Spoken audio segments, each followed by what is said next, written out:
It's important to have a personal voice in your work, and that actually translates into what people call consistency. And one part of that is knowing that the paints that I'm using have a consistency as well.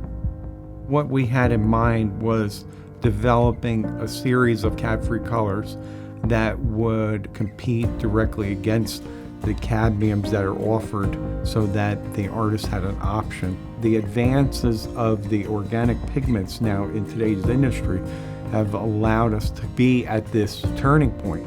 In reviewing the major competitors, we realized that there was no particular standard set.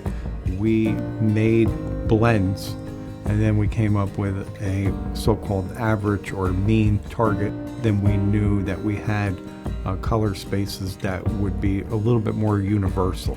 So when I first tried the paint, what struck me initially was the color, and I'm hugely driven by color.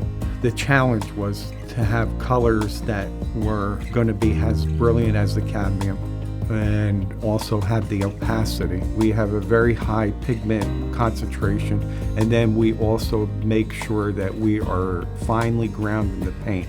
The further the paint gets finely ground, the better the development of the color is. The coverage is wonderful, and the ability to manipulate the paint itself was really important to me as well. When you take them with a palette knife or a brush, they're pretty much indistinguishable. I've been using Utrecht for a long time, and I love the way that the paint flows. I love the way that it is on the canvas, and to not have to worry about the toxic nature of things is just another thing to check off the list.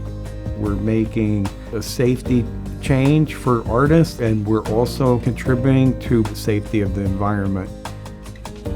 Anything that makes my practice smoother and studio work easier to accomplish is going to be a benefit. Utrecht Cadmium-Free, it's a new take on an old classic.